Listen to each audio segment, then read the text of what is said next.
Welcome back! Today we're going to be talking about adding like expressions. Our content objective, students will be able to identify parts of an algebraic expression, simplify expressions which we consider combining like terms. Language objective is students will be able to name the different parts of an expression. And why am I learning this? Well, it's important for future math problems like solving multi-step equations in algebra, and specifically further within this unit, but also in 8th grade. So vocabulary, please understand a variable is just basically a letter that stands for a number. It's usually a number we don't know, and that's why we need to use a letter to stand for it. So H is a variable, W is a variable, any letter could be a variable. A numerical expression is basically a mathematical phrase that uses numbers and operation symbols only. So for example, 3 plus 9 is a numerical expression, 12 minus 7 is a numerical expression. You're going to find that with expressions there's no equal sign. Why? Because those are equations. Now there's also algebraic expressions. Now algebraic expressions are very similar to numerical expressions, except for the fact that now there's variables involved, including the numbers and the operation symbol. So n plus 8 is an algebraic expression, r minus 3 is an algebraic expression, and I'm pretty sure you could come up with some of your own. Maybe like 4c is an algebraic expression. So there are different parts to an algebraic expression, okay? There's something called a term. A term is part of an expression, which is basically a number or a product of a number and variables. So terms are usually separated by the addition or subtraction symbol. So if we look at this, we can figure out how many terms there are. So keep in mind they are separated by addition or subtraction. So here is one term, 2, 3, 4, 5, 6. And I knew where they were separated because I focused on the addition and subtraction. So if you counted, there were 6 total terms. Now what are the terms? Well, there's different parts of the term. There's something called the coefficient, which is basically the number that's being multiplied by the variable. So for example, this means 7 times x. So if you could think of it as like this, okay? So 7 is the coefficient. It is being multiplied by the variable, okay? 3 is your coefficient because it's being multiplied by y. Negative 4 is a coefficient because it's being multiplied by a, b, and c. 6 is your coefficient. You can think of it as 6 over 1, which is just 6. Here we don't see the number in front of k, but we know it's a 1. That is our coefficient. Notice 2 isn't a coefficient because it's not being multiplied by a variable. So we're going to go ahead and say it's 7, 3, negative 4, 6, and 1. Now, what is 2? 2 is what we call a constant. A constant is just a number with no variable at all. And so notice this 2 is just by itself, it's just a number. Therefore, it's called a constant. Number 1, it says identify the following parts of the algebraic expression. So for this here, they first want to know how many terms are there. Quick reminder, terms are separated by subtraction and addition. So they're separated here, and here. So altogether, I would say there is 1, 2, 3, 4 different terms. Now, what are those terms? Well, I would call it first, I would say this is a term, which is 12a. This is a term, notice I'm taking the sign in front of it, so that is a negative b. I'm going to take the sign to the left of it, so this is a positive 3c. And do I need to put the positive? No, but I'm wanting you to see that I am taking the sign in front of it. And last but not least, there is a negative 6. So those are all the different terms there are. And please remember, you always want to take the sign in front because that's going to tell if it's negative or if it's positive. Now, what are the coefficients? And again, a quick reminder, coefficients are numbers. Okay, notice I stress the word numbers, are the numbers that's being multiplied by a variable. So for example, 12 is being multiplied by a, so 12 is a coefficient, okay? What's being multiplied by b right here? Technically, we don't see the number, but we know it is a 1. So I would say a negative 1 is being multiplied, so that is a coefficient. Here, what's being multiplied to c? Well, it is a positive 3, so 3 is a coefficient. Now, the tricky part is negative 6 a coefficient? Well, by the definition of a coefficient is a number being multiplied by a variable. Is this number being multiplied by a variable? The answer is no. So guess what? That is not a coefficient. In fact, if you recall from the previous slide, it has its own special name. It is called the constant. So, what are the constants? I would say, wait, let's think. Would I say 6? Or should I say negative 6? Well, if you remember correctly, we're supposed to take the sign in front of it, so I would call it a negative 6. Now that is going to be a very common mistake, is students will leave off the sign. Now that is a really big thing, so please make sure you count it as a negative 6. Okay, so number 2, at this point, I think you're ready. Go ahead and pause the video and try number 2 by yourself.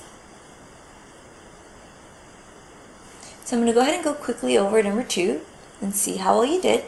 How many terms are there? Well, there are 1, 2, 3, 4, 5. And again, we know terms are separated by addition and subtraction. So if you want to think of it like this, you're separating it here, here, here, and here, so you can count 1, 2, 3, 4, 5. So if that helps you, you're more than welcome to do that. So there's 5 terms, and what are those terms? Well, it's a 7x, positive 5, a negative 3y, a positive 4ab, and a positive m. So those are different terms. So if you like this visual of kind of blocking them out so you can see, oh look, the sign kind of tells us it's a part of the term, that can definitely help some of you. Now, what are the coefficients? Again, by definition, coefficients are numbers being multiplied by variables. So 7 is a coefficient. Here, negative 3 is one. Notice I skipped 5. Why? Because I don't see it being multiplied by a variable, so it's not a coefficient. Here, 4 is being multiplied, so 4 is, whoops, let's try that again. It's a positive 4. And last but not least, what's in front of this m is a positive 1, so I would say that is a coefficient as well. And then, last but not least, what is the constant? Again, the constant is just a number by itself. It's not being multiplied by anything. So that would be our 5. Let's take a look at this picture. What do you see? And being very descriptive. Hopefully, you saw that there were 3 apples, there were 6 oranges, and 2 pencils. What mathematical property allows me to think of this problem in this way where I'm rearranging things? Well, if you recall from a previous lesson, hopefully you understand that we're essentially using the commutative property. Okay? We're rearranging things so it's easier for us to combine or collect like terms. So notice apples are alike, so we combine those. We combine the oranges together because they are alike, and we combine the 2 pencils because they were alike. Notice I didn't just combine all of these and say, oh look, we have 9 oranges, because we don't. They're different. We cannot combine things when they're not the same. So let's practice combining like terms. Here for number 3 we have 2x plus 4x. Let's take a look at a quick demo of what that might look like. So here 2x means there's 2 x's. Okay? Plus 4x's, that means there's 4 x's. So when you look at this, I think a lot of you would be able to look at it and say, oh look, there are 6 x's. So guess what? Our answer is 6x. So let me show to you what that would look like here. So to answer the question, what is 2x plus 4x? The answer would be 6x. Now here, for number 4, we have 7x minus x. Okay, again, let's take a quick look at a demo of that. So we're starting with 7x, and then we're going to subtract an x. Okay, so there's different ways you can approach this. You can kind of say, okay, I can make a 0 pair. So here's a negative x, here is a positive x, so that's going to make a 0 pair. So this is gone. This represents a 0. right? So what am I left with? Well, I'm left with 1x, 2x, 3x, 4x, 5x, 6x. So altogether there are 6 x's. Okay, so to go back and to answer that problem, I would go ahead and say 7x minus x is 6x. Now let's look at number 5, 2x minus 5x. Again, let's take a quick look at a demo of that. We have 2x minus 5x. So you can also count it as negative 5x. How did I get that? Well, if you write 2x minus 5x, since it is subtraction, we do want to turn it into an addition problem, so that's the same as adding negative 5x. Okay? So, first what we do, hopefully you recall this from previous lessons, we make some zero pairs. A positive x and a negative x makes a zero pair. So here is, whoops, let's try that again. This makes a 0. And I can make another zero pair, so I'm going to go ahead and match up a positive with a negative, and again this makes another zero pair. So what am I left with? Well, I'm left with a negative x, 2 negative x's, and 3 negative x's. So my answer would just be negative 3x. So to answer this question, it would be negative 3x. Okay, so now, do you always need to use tiles to kind of get an answer? No. You can think of it as combining like terms or things like that. So here's what I would think of it as. If I have 2 x's and I subtract 5 x's, I would be left with negative 3 x's. But if I add another x to that, I would have negative 2x. So my answer would be negative 2. Okay? Now, could some people approach this a little bit differently and maybe combine the positive x's first and say, oh look, there's 3x minus 5x, and simply from there go ahead and add the opposites and see, oh look, there are more negatives. Well, how many more negatives are there than positives? There's 2. So there's different approaches that you can use, but what's nice about it is you still end up with the same exact answer. How about this one for number 7? If you have 12 n's and you subtract 2 n's, you're left with 10 n's. And with the 10 n's, if I subtract 9 n's from that, what am I left with? I'm left with just 1 n, which we typically just say n. Okay? So you can go through it that way, or like I said, you can kind of combine these and say, oh, this is plus negative, this is plus negative. We have 2 negatives and 9 negatives, so here we have 12n plus 11 negative n's. Are there more positives? Are there more negatives? There's more positives. How many more positives are there? There's 1. So notice again, we still end up with the same exact answer. For number 8, okay, so let's just do this one real quick. We have 3 n's. If we add 8 n's, I'd have a total of 11 n's. If I take 11 n's and I subtract 4 n's from that, that would leave me with 7n. Okay, now could you have done it other ways? Absolutely. So just remember, keep that in mind, that there isn't just one way to get the answer. Now, is there only one answer? Yes, but there's multiple ways to get to it. Number 9. Why don't you try this one by yourself and see how that one goes? So for number 9, hopefully you said 3c plus 8c, I would get 11c. Now if I have 2 n's, could I combine n's and c's together? Kind of like apples and oranges, right? Was I able to add the apples and oranges together and say I have 9 oranges? The answer is no. So guess what? All you're able to do is just combine the c's together, because those are alike. So I'm going to combine those and say that it's 11c plus 2n. Now some students might feel a little uncomfortable and want to combine that and say, oh, it's 13. But let's think about it. 13 what? 13 c's or 13 n's? And no matter how you phrase it, that would be false, because there isn't 13 of c's and there isn't 13 of n's. So just be very careful. Let's take a look at number 10. Let's look at the quick tiles. Okay, so it's positive 5 plus negative 3 plus 9 plus negative 2.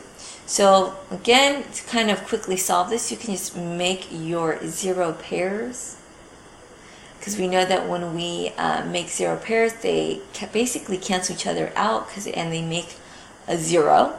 So if I do this with all of the tiles that I have, I would see I do end up with more positives. To be exact, if it's a 4 by 3, I know there are 12 positives left. So that's going to be our answer. So moving back to the lesson. Now it says, combine the following like terms.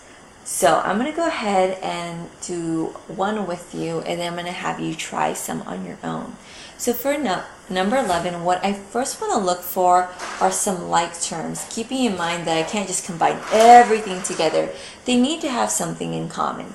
So I have 3 x's here, 5 y's here, and 4 x's. Hopefully you go straight to thinking, oh, I need to combine the 3x with the 4x because those are like terms. If I have 3 x's and I add that to 4 x's, how much do I have? Well, I have 7 x's. And notice 5 y's, there's nothing I can combine that to. So I'm just going to go ahead and put plus 5y.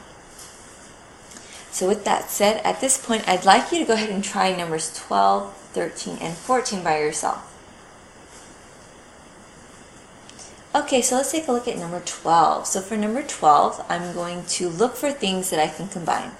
I see a 4a could be combined with a negative 3a. And notice I am taking account the sign in front of the number because this tells me whether it's negative or positive. So if I have 4a and I subtract 3a, that leaves me with 1a, which is just a.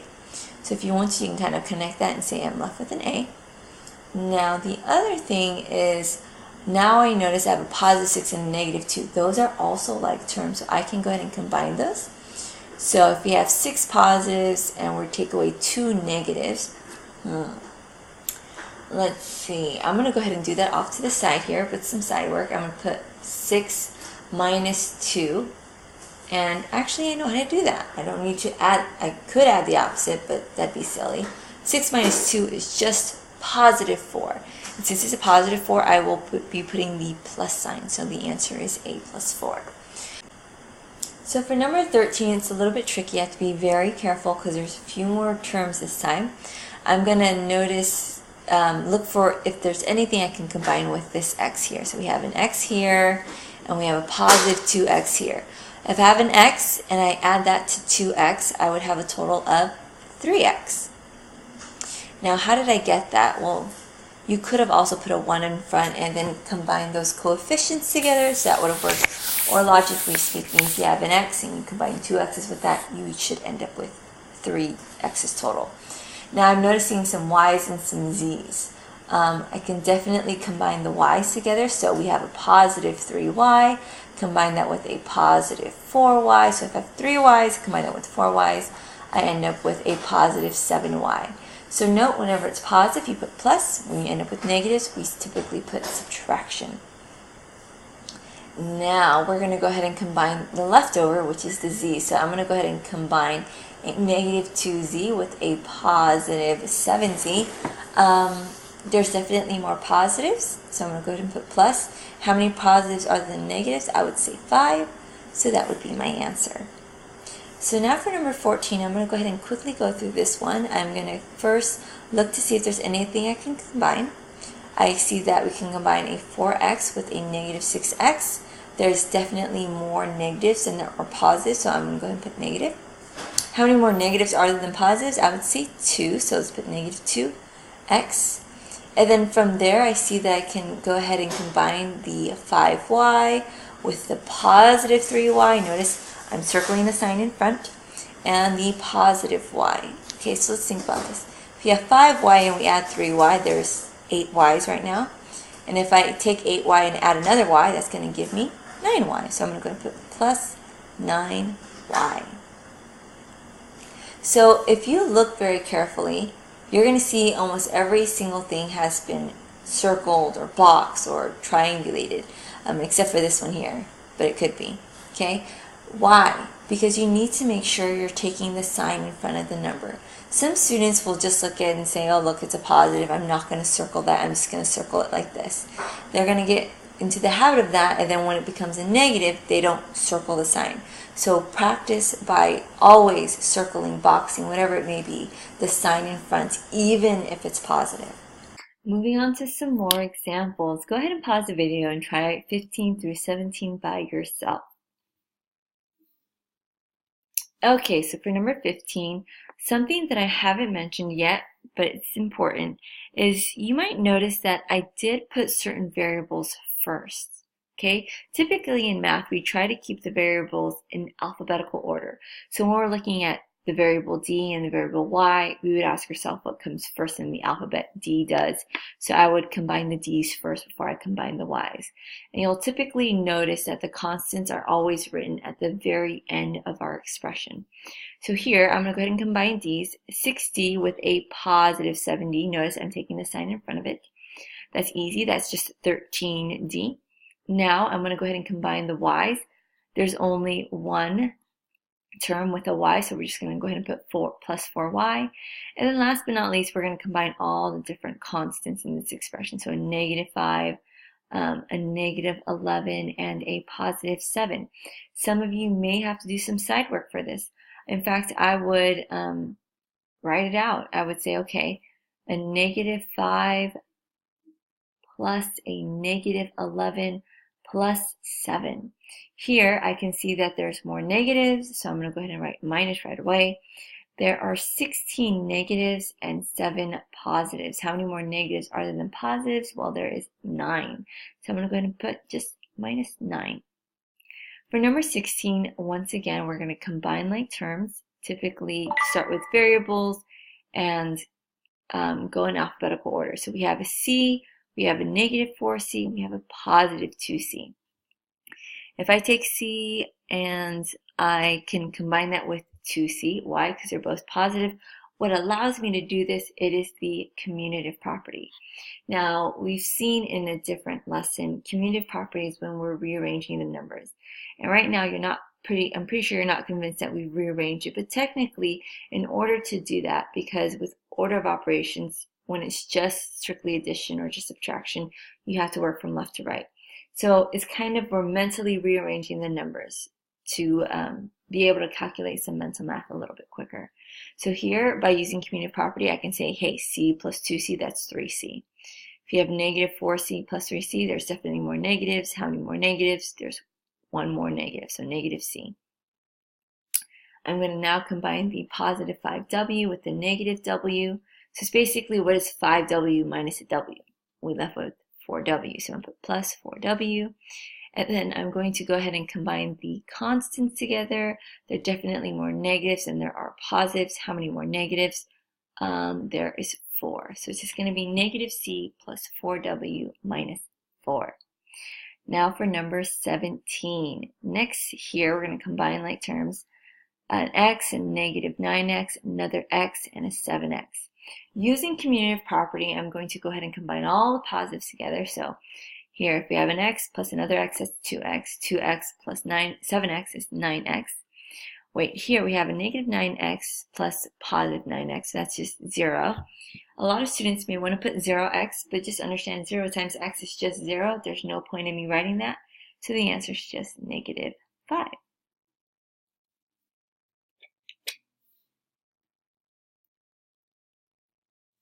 So a quick summary.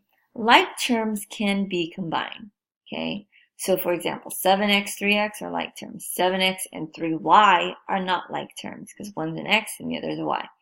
5a and 4 times a, those are like terms. This is basically 4a, and you can think of this as 5 times a. Now 4 and 3a are not like terms. This is a constant, and this is a term with a variable. 6m and negative m could be combined because they're both in terms of m's. Now these are not. 3x and negative 12y. Once again, different variables. So 9 and negative 12 are also like terms. They're both constants. You can think of it that way. But a 7w and a 7z, once again, it's not. They have different variables, so you can't combine them. So here, because they're like terms, I can combine them. A 7x plus 3x is 10x. Here, a 5a plus a 4a, there's 9a's. Here, a 6m minus a negative at plus a negative m, it would be 5m. And then a 9 plus negative 12, there's more negatives. How many more? There's 3, so the answer is negative 3. So guess what? That concludes our lesson for today. Thank you so much for tuning in, and as always, until next time, bye!